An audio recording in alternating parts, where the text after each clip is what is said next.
Hello aspirants. तो चलिए आज की ताज़ा खबरें देखते हैं। Game changer Bumrah, forex fertiliser.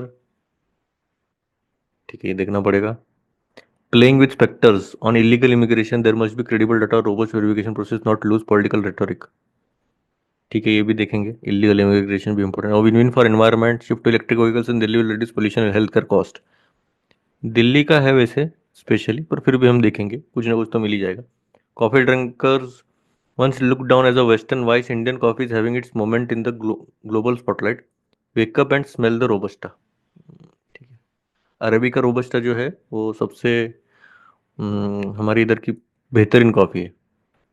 Coffee का एक टाइप है अरेबिका, हमारे इधर काफ़ी ज़्यादा पाई जाती है। उसका मार्केट भी काफ़ी बड़ा है। Fraternity not faith, Shri Narayan Guru made no distinction. नहीं, ठीक है। जो श्री नारायण गुरु,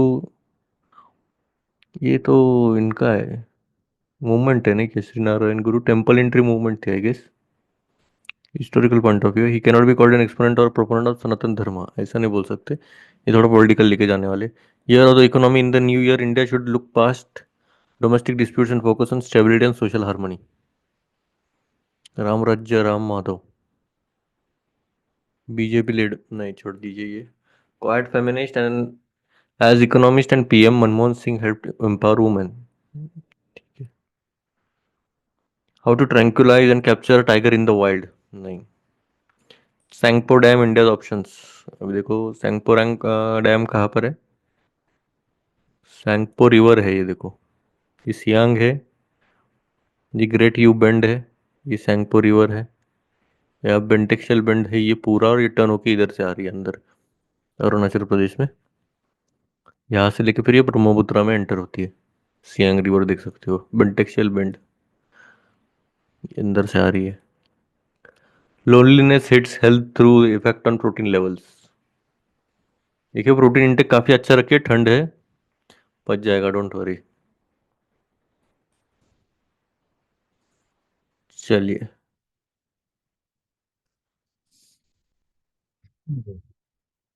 सैंगपो डैम इंडिया ऑप्शंस, ये थोड़ा हमें इसके आजू बाजू के सब देखना है। सियोम रिवर है, डिटेडिम, पैरोंग, गुगेंग, Geling, Tuting, Medog county, great U bend, Tsangpo will be world's largest. अच्छा, यहाँ पर बनाने की कोशिश कर रही है, मतलब हमारे इधर जो पानी का ये जो फ्लो है वो रोकने की कोशिश करेंगे इनडायरेक्टली। देखेंगे वैसे, ये योरलंग यारलुंग प्रोजेक्ट क्या है, देखेंगे, चलो देख ही लेते। काफी स्ट्रेटेजिक भी है ये। चलो यही देखते फिर, बड़ा है।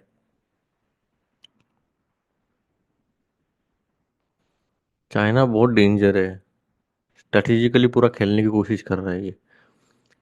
प्रोजेक्ट बस नाम का है, पानी रोकने का उसका एक ही मकसद है। China approved the construction of the world's largest hydropower project on the Yarlung Sangpo or Zangbo River in Tibet. On completion, 60,000 megawatt project will have the capacity to produce three times the amount of electricity as the world's largest hydro project. सबसे world का largest hydro project होने वाला है ये। The three gorges dam in the youngest in central China. देखो ये three gorges जो dam है वो वर्ल्ड का भी सबसे बड़ा डैम है। From Tibet the Yarlung Tsangpo enters Arunachal Pradesh where it is known as the Siang. In Assam, it is joined by tributaries such as Dimang and Lohit and is called Brahmaputra. The river then enters Bangladesh and makes it way to the Bay of Bengal. तो ये पूरा river system उन्होंने बताया कि यहाँ से किसका नाम से आती है, फिर यहाँ आती है, फिर यहाँ से दिबांग लोहित ये मिलते हैं, और इसी को बोला जाता है ब्रह्मपुत्रा। और वो पूरा आगे जाके फिर बे ऑफ बंगाल में, बांग्लादेश में जाके बे ऑफ बंगाल में मिलती है। An infrastructure project that of scale that is China is planning on the Yarlung Tsangpo could affect millions living in this regions the livelihoods and the ecology. अभी यहाँ पर जितने लोग रह रहे हैं ये इतने आजू बाजू, तो इनके ऊपर बहुत ज़्यादा इफेक्ट गिरने वाला है, क्योंकि पानी के ऊपर डिपेंडेंट है ज़्यादातर। तो और ये एक्चुअली देखा जाए तो थोड़ा सा ट्राइबल एरिया ही है, तो ये पूरा नेचर डिपेंडेंट रहते। This will not be just another project, this will have a very large reservoir in a very difficult area. It is very risky, dangerous and to my mind an responsible project. Ashok Kantha और former Indian ambassador to China, ये भी वही बोल रहे कि भाई ये project का कुछ मतलब एक अनदर प्रोजेक्ट है, और ये इसका इतना बड़ा रिजर्वायर है, तो ये बहुत डिफिकल्ट एरिया में है, और रिस्की भी है और डेंजरस भी है। On Friday, minister of external affairs spokes person Randir Jaiswal said, as a lower riparian state with established user rights to the water of the river, we have consistently expressed our views and concerns to Chinese side over mega projects on rivers in their territory. There have been reiterated along with the need for transparency and consultation with the downstream countries. Following the latest report, the Chinese side has been urged to ensure that the interests of downstream states of the Brahmaputra are not harmed by activities in the upstream areas. देखो ये क्या बोल रहे हैं minister of external affairs, ये बोल रहे कि आप अगर ऊपर के साइड में प्रोजेक्ट्स बना रहे हो और नीचे का अगर कोई कंट्री है तो उसके साथ आप थोड़ा सा डिस्कशन करिए ना, कंसल्ट करिए कि भाई कुछ फर्क पड़ने वाला है क्या और कैसे कैसे आप क्या क्या करने वाले हो। पर चाइनीज वाले बोल रहे कि भाई हम कुछ हार्म नहीं करने देंगे आपकी नीचे वाली गवर्नमेंट को। ये तो वही बात होगी कि चोर बोलेगा कि मैं चोरी नहीं करूंगा। Kanta, who spoke with the Indian Express before Friday's statement by the MEA, said India needs to raise its concern with China far more forcefully. It cannot just be part of our quiet dialogue with the Chinese side because the stakes are serious. अभी देखो हम शांत नहीं बैठ सकते ऐसे मामले में।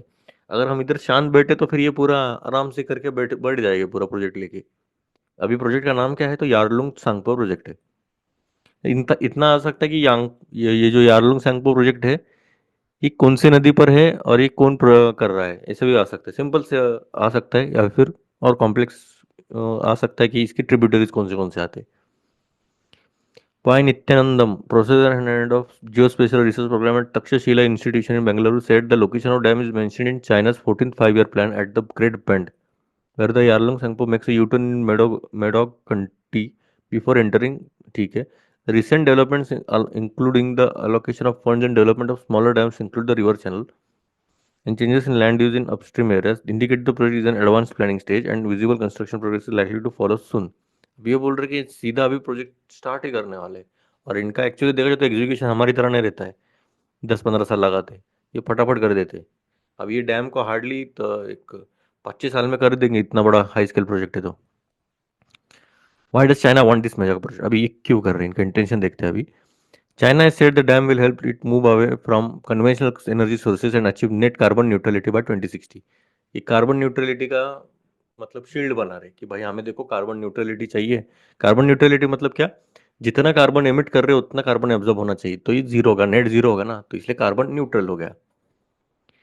2060 तक इनको करना है। The Yarlung Tsangpo is ideal for hydro electricity generation, तो ये बोल रहे कि ये बहुत भारी आइडियल सिचुएशन है, आइडियल जनरेशन, आइडियल बन सकता है ये कि भाई हाइड्रो इलेक्ट्रिसिटी हम जनरेट कर सकते हैं इसमें, क्योंकि इसमें steep decent from high mountain से।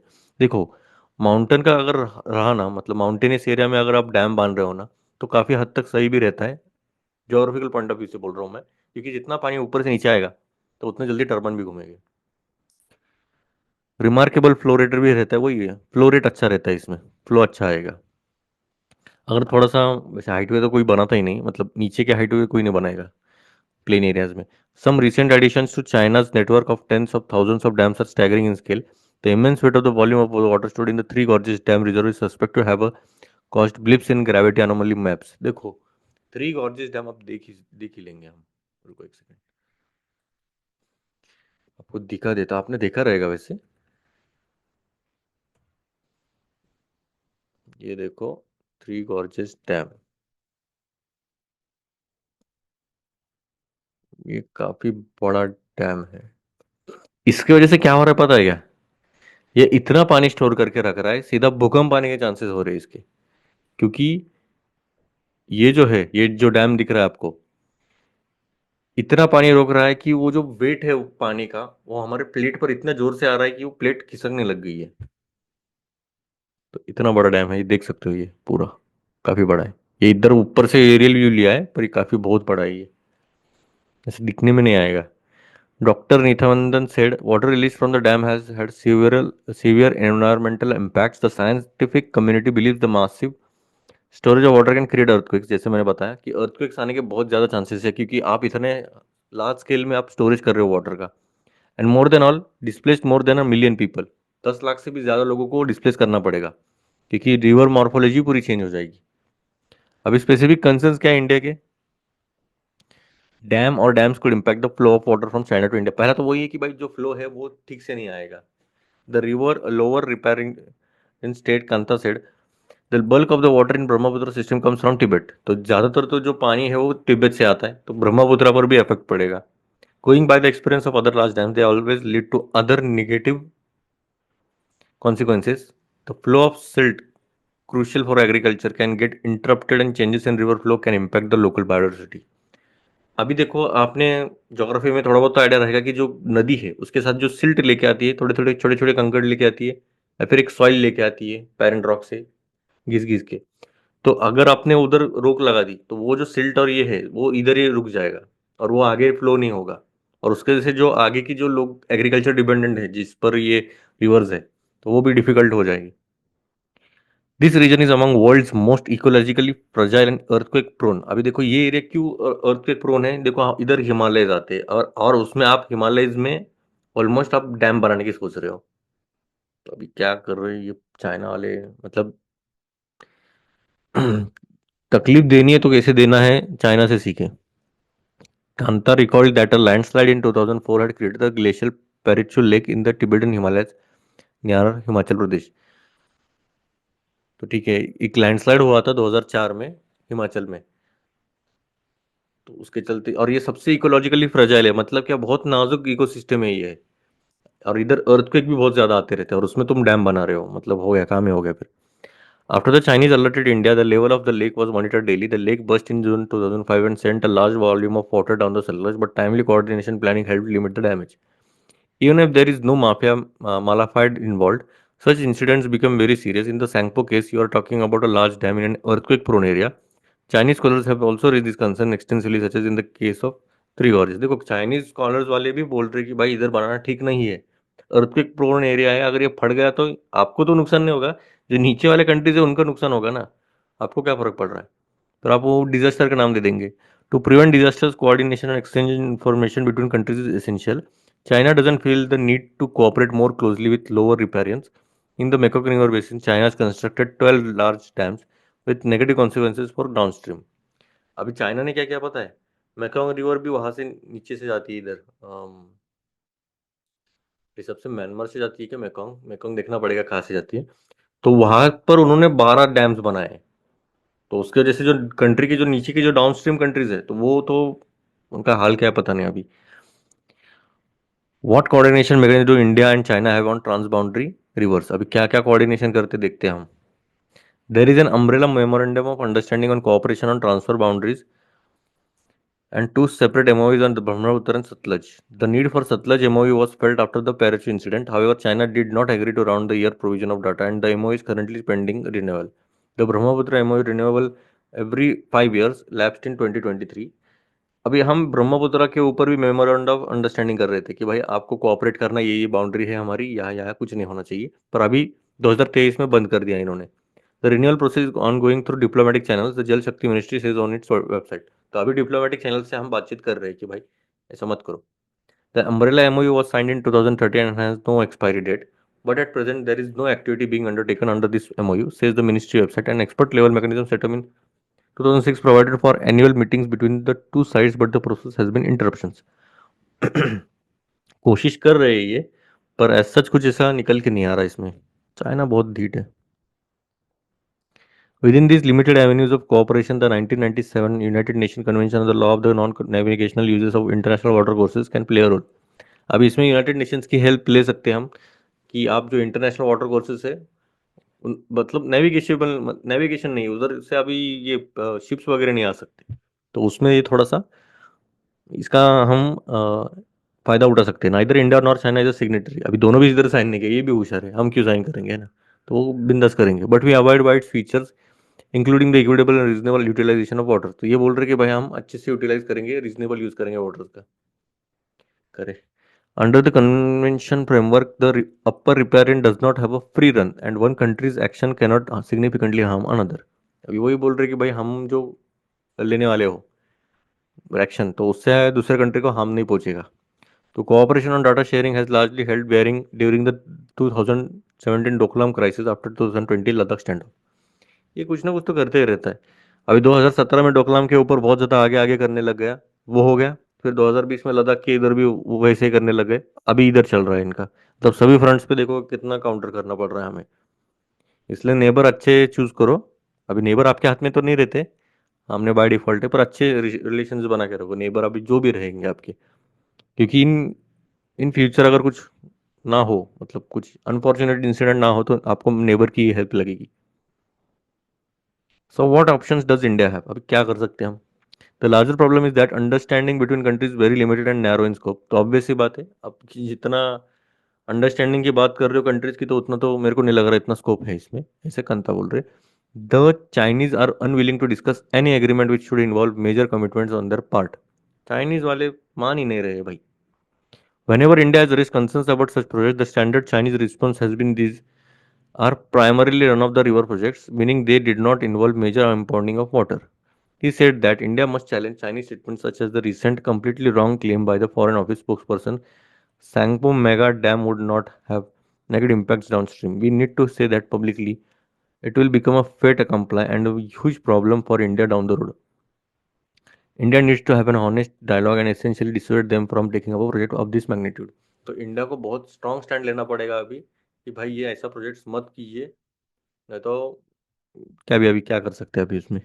According to Kantha, water will become and should become a major issue in India's engagement with China and should be made very clear to the Chinese side that if they are not mindful of our interest and concerns, it will have a serious negative impact on relations. तो relations में हम थोड़ा सा बाधाएं डाल सकते हैं अगर आप अच्छे से नहीं कर रहे हो तो। अच्छा आर्टिकल लिखा था।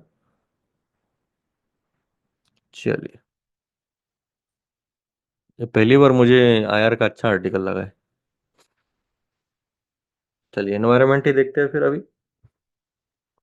दिल्ली में हम पोल्यूशन कम कर सकते हैं अगर हम शिफ्ट कर रहे हैं इलेक्ट्रिक व्हीकल्स के लिए। दिल्ली में बहुत ज़रूरत है वैसे, क्योंकि दिल्ली का ज़्यादातर तो पोल्यूशन जो है स्टबल बर्निंग से आता है, पर उसके साथ साथ वो अपना व्हीकल का भी एमिशन से आता है। Delhi, which faces perennial pollution problems, can reap significant economic, social and environmental benefits by converting all vehicles into electric vehicles. अभी सभी व्हीकल्स को आप बोल रहे ईवी में कन्वर्ट करो, ठीक है, देखते कर भी सकते हैं वैसे। ऑड इवन कर दिया तो ये क्या चीज़ है। Study shows that an increase in PM 2.5 emissions lead to premature deaths and high. हाँ ठीक है, इसकी वजह से बहुत ज़्यादा प्रीमेच्योर डेथ्स हो रहे हैं, मतलब जन्म से पहले हो रहे हैं या फिर जन्म होने के बाद भी हो रहे हैं बच्चों के। और इकोनॉमिक कॉस्ट भी बहुत ज़्यादा बढ़ने लगा है इस पर। वन और study, recent study, emissions of particular matters and impact of EV transition and health care benefits in India, Delhi sorry, estimates that the transport sector account for 48.3 जीजी, क्या है, ग्राम है क्या ये, चलो, of PM 2.5 every year. Cars comprising 32.44% of the fleet have a 25.54% share of total emissions. मतलब देख सकते हो 25% इनका जो टोटल इमिशंस हो रहा है उसमें बस ये व्हीकल का ही। Commercial vehicles make up just 2.5% of the total fleet, but they are responsible for nearly 39% of total transport emissions. अगर कमर्शियल व्हीकल्स की बात की जाए तो ऑलमोस्ट 2.5% ही है पूरे व्हीकल्स में, और ये कंट्रीब्यूट कर रहे 39% जो है टोटल एमिशन उसमें। और टू व्हीलर जो है वो डोमिनेंट फ्लीट है, 61% कंट्रीब्यूट कर रहे हैं, but their emission share is low. अभी 61% है पर उनका एमिशन बहुत कम है, क्योंकि इधर देखो ना 39% इधर है, तो ये हार्डली रहेगा, देखो 20-30% रहेगा। Crop burning in Punjab and Haryana, ये एक प्रॉब्लम है। और seasonal phenomena that adds to Delhi's air pollution has decrease significantly in last 4 years। तो ठीक है, इधर थोड़े थोड़े मेजर्स लेने लग गए हैं हम कि पिछले 4 सालों में ये जो पोल्यूशन था बहुत ज़्यादा वो कम होने लग गया है। Yet air quality remains a serious concern of Delhi adopted CNG vehicles more than 2 decades ago, which yielded significant benefits. Though these vehicles, however, emit NOx and add to ozone pollution. There are also secondary PM emitters under certain meteorological conditions. देखो, भले ही आपने थोड़े बहुत थोड़े हद तक तो जो स्टबल बर्निंग का इशू था, सीजनल बर्निंग या फिर क्रॉप बर्निंग बोला जाता है, तो उसको थोड़ा कंट्रोल किया है, पर फिर भी हमारा जो एयर क्वालिटी है वो थोड़ा कंसर्न का ही टॉपिक है। और दिल्ली ने भी अडॉप्ट किया गया था सीएनजी व्हीकल्स दो मतलब 2 दशक पहले, पर अच्छे बेनिफिट मिले, पर फिर भी वो जो व्हीकल्स है एमिट कर रहे हैं नॉक्स। नॉक्स मतलब क्या, नाइट्रोजन ऑक्साइड्स। और ये एक्चुअली देखा जाए तो पूरा ओजोन लेयर के लिए बहुत हानिकारक रहता है, और सेकेंडरी पीएम भी एमिटर्स रहते हैं इसमें। तो वो एक और कंसर्न है। Having identified the transport sector the single biggest polluter, we explored all alternatives to fossil fuel driven vehicles. तो अभी अल्टरनेटिव क्या है इनके लिए, जो ऐसे फॉसिल फ्यूल पेट्रोल और डीजल पर चल रहे। We analyse the environmental and economic benefits of transitioning to EVs in Delhi and found the shift can drastically reduce health care spending and improve air quality. तो ये बोल रहे कि भाई आप अगर जितना ट्रांजिशन करोगे ईवी का दिल्ली में उतना अच्छा रहेगा, हेल्थ केयर स्पेंडिंग कम होगी, इंप्रूव होगा एयर क्वालिटी।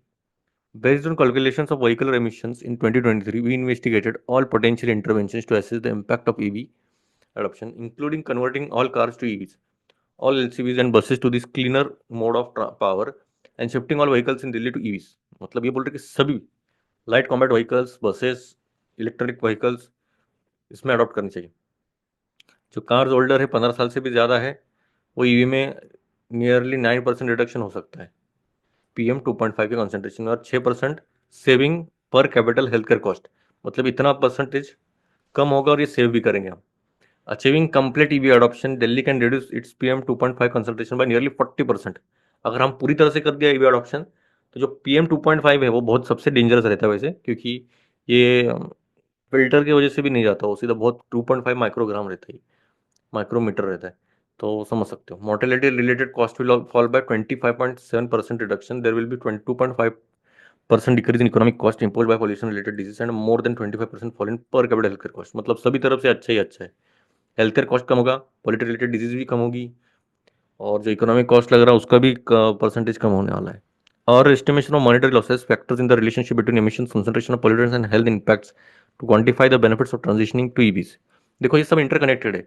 अगर आप पॉल्यूशन कम कर रहे हो तो एमिशंस कम होगा, कॉन्सेंट्रेशन ऑफ पोल्यूटेंट्स कम होगा, और हेल्थ केयर का जो कॉस्टिंग है वो भी कम होगा, और अच्छी सी क्वालिटी की लाइफ जीत सकते हो आप. फ्रेश एयर आपका भी एक राइट है. A modeling study conducted in Delhi showed that a 20% reduction in 2.5 emissions caused an equivalent of 20% reduction in ambient 2.5.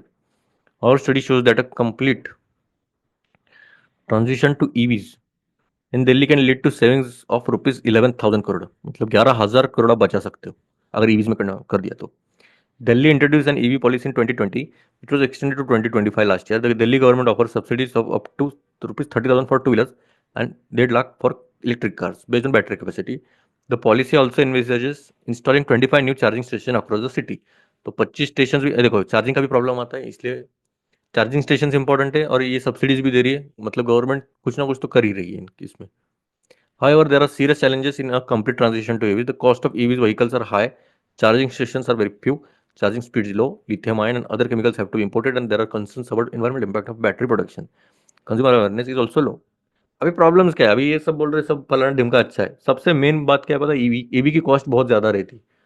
आप अगर नॉर्मल ईवी कार लेने जाओगे ना तभी 10-12 लाख में आ जाएगी, और शादी अपनी पेट्रोल डीजल के लिए देगी ना 2 लाख से स्टार्ट होती है, 2 से 3 लाख. तो आप समझ रहे कॉस्टिंग किधर जा रहा है.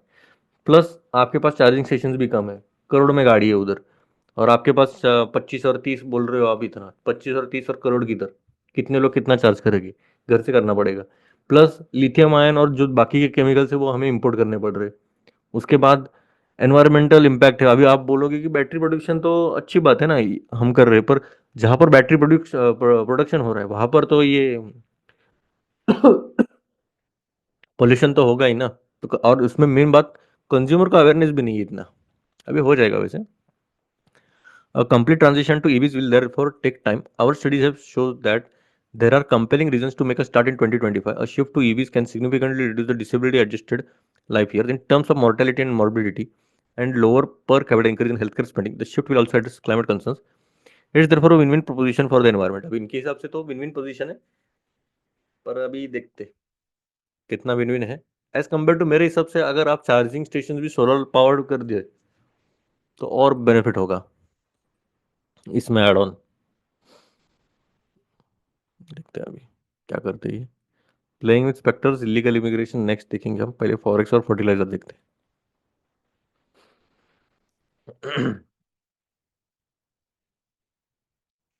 This is the right time for government to leave it and more to market to decide what MRP of fertiliser और rupees exchange rate should be. देखो आप फर्टिलाइजर का रेट जो जितना सब्सिडाइज रेट पर दोगे, जो भी फर्टिलाइजर दोगे, तो उतना वो पब्लिक यूटिलाइज करेगी. भले आपको मतलब आप कितना भी बोलो कि भाई तीनों प्रोपोर्शन में रहना चाहिए, NPK अच्छा अच्छा रहना चाहिए, पब्लिक नहीं सुनने वाली. जो सस्ते में मिल रहा है वो ज़्यादा खर्चा करेगी वो. तो ये बोल रहे कि अभी भाई मार्केट प्राइस के हिसाब से रखो ना. The rupee slide from 83 to 85 to the dollar between end September and now has introduced a new source of uncertainty for economic agents and policymakers alike. With most globally traded commodities priced in dollars and those showing little signs of easing, Brent crude has crossed 75 barrel for the first time in 2 months. It has complicated both costing and fiscal calculations so long as the rupee moved within a range 82 to 84, as it did for nearly 2 years from early October 2022. Only dollar priced matters. But today it's not just prices in dollars but also the corresponding exchange rate in rupees that needs to be factored in. Compounding the situation further is the lack of clarity on how much more the rupee should weaken in the coming weeks and months. As things stand, देखो problem क्या होता है पता है क्या? अभी हमारा रुपया पूरा गिरने लगा है, 84 85 तक आ गया ऑलमोस्ट, और इधर बैरल का प्राइस भी बढ़ने लग गया है। तो हमें ज़्यादा रुपया डालना पड़ेगा ये बैरल खरीदने के लिए, और हमारा जो फिजिकल डेफिसिट है वो बहुत ज़्यादा बढ़ेगा क्योंकि हमें और उधारी लेनी पड़ेगी। तो यही बोल रहे हैं अभी फिलहाल तो। As things stand, long dollar short rupee trade looks likely to continue at least till the inauguration of US President elect Donald Trump and his initial policy pronouncement. The effect of these are already been seen, for instance, in fertilizers. तो इसके जो असर है बस ये oil में ही नहीं दिख रहे, फर्टिलाइजर में भी दिख रहे हैं। अभी देखते हैं, एग्जांपल दिया है उन्होंने। टेक डायमोनियम फॉस्फेट, एग्जाम्पल के तौर पर दिया है इन्होंने डायमोनियम फॉस्फेट। इंडिया का सेकंड मोस्ट कंज्यूम्ड फर्टिलाइजर है यूरिया के बाद। इसका करंट लैंडेड इंपोर्ट प्राइस है $630 पर टन, और ₹2 to the dollar depreciation would push up the value of shipments contracted at that price by rupees 1260 per ton. ठीक है, not for nothing then that fertilizer companies are hesitant to import. In this case, their worry is not only over the import price in dollars and the exchange rate, but also whether the government would permit them to pass on the resultant higher cost to farmers. देखो problem ये नहीं है कि इसका rate बढ़ गया है, problem ये है कि आप इंपोर्ट करने को भी थोड़ा हेजिटेट कर रहे हैं जो फर्टिलाइजर कंपनी से, क्योंकि जो कॉस्टिंग है वो अभी फार्मर्स की इधर जाए। अभी ये जो कॉस्ट बढ़ने वाली है, तो वो कॉस्ट अभी फार्मर से लेंगे या गवर्नमेंट देंगी, अभी वो डिफिकल्ट है। The government, on the other hand, does not want companies to increase the maximum retail price from the present 27,000 per ton. It has approved the extension of a special subsidy of rupees 3,500 per ton, which was being given on DAP till December 31st for a further 1 year period. But that additional subsidy cannot cover the impact of rupee depreciation. It then leaves only two choices, either allowing an MRP hike or the government incurring an even higher fertilizer subsidy bill. अभी आप बोल रहे हो कि अभी government को ये नहीं चाहिए कि जो कंपनीज है वो अपना एमआरपी बढ़ाए। अभी जो जैसा चल रहा है उन्होंने बोला कि भाई 3 साल के लिए ये हम रखेंगे, और प्लस एक स्पेशल सब्सिडी भी रहेंगी कि 3,500 रुपये पर टन आपको मिलेगा। ठीक है, मतलब ऑलमोस्ट 23,000 पर टन मिलेगा। पर अभी अगर उतना एडिशनल कॉस्ट अगर आप कंपनीज को नहीं दे रहे हो, फिर आप उतना बेयर करके आगे और फर्टिलाइजर का सब्सिडी का जो बिल है, मतलब इन शॉर्ट आपका जो फिजिकल डेफिसिट है वो और बढ़ने वाला है। और rupees weakening is an in a sense wake up call, be it for the government or those with unhedged foreign currency exposures. An overvalued rupee made it easier for the government to keep prices of imported fertilizers and fuel artificially low for farmers or consumers, and for firms to borrow cheap in dollars without protecting against exchange risk. Imports also became a default sourcing options for companies, including big retailers, and that did not really try to build domestic production supply chains. Those options that are seemingly easy and costless are no longer. So this is the right time for the government to leave it more to the market to decide what the MRP of DAP. अभी देखो इनका ये कहना है कि आप अभी अभी थोड़ा सतर्क रहे, क्योंकि जितना रुपया गिरने वाला है आगे जाके उतना आप होल्ड नहीं कर पाओगे, और इतना ही वो ही बर्डन आगे जाके इन पर ही आएगा, फार्मर्स पर ही आएगा। तो आप अभी से थोड़ा सा, ये परफेक्ट टाइम है, इधर ही मार्केट को डिसाइड करने दो कि जो भी एमआरपी रहेगा डैप का, तो वो उसके हिसाब से रहे। अभी देखते क्या करते हैं ये। सही है वैसे, पर कॉस्टिंग बढ़ेगा इतना तो है। अभी कुछ पाने के लिए कुछ खोना पड़ेगा, सब कुछ विन विन नहीं होता है इधर। On illegal immigration there must be credible data, robust verification process, not loose political rhetoric. ठीक है, वैसे मतलब इमिग्रेशन के लिए आपको एक क्रेडिबल डाटा रहना चाहिए, तब जाके वेरिफिकेशन वगैरह प्रोसेस अच्छे से हो। चलो ठीक है, doctor Vivek Murthy called up risk.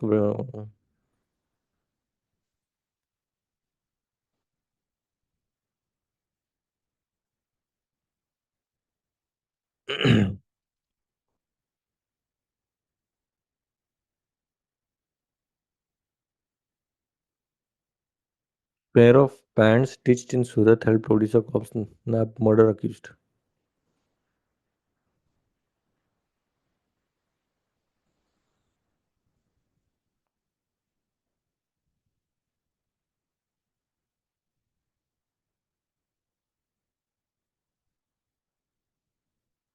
पुनेरे Humpy जीत गई FIDE women world rapid chess championship. Maldives concrete expression of India neighbourhood first policy. Maldives भी काफ़ी स्ट्रेटेजिकली इंपॉर्टेंट है। दिशा पाटनी तो वहीं पर रहती है। ठीक है। ब्रांड एम्बेसडर ही है। 1 lakh houses to be build for mill workers of Mumbai. Let's C.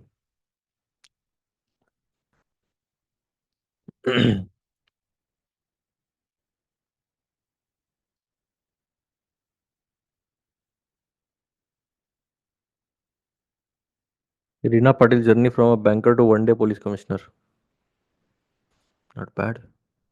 When winter comes to Pune, can masala milk be far behind?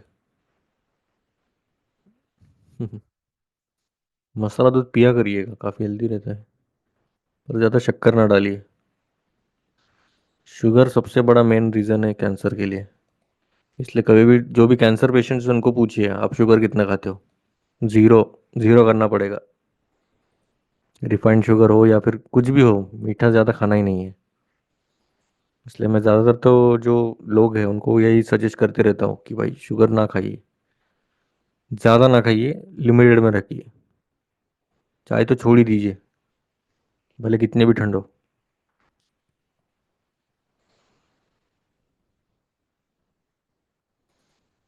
Alternatives है, पर आप करनी चाहिए। चलिए फिर, उम्मीद है आपको लेक्चर न्यूज़ समझ में आया रहेगा थोड़ा बहुत तो भी।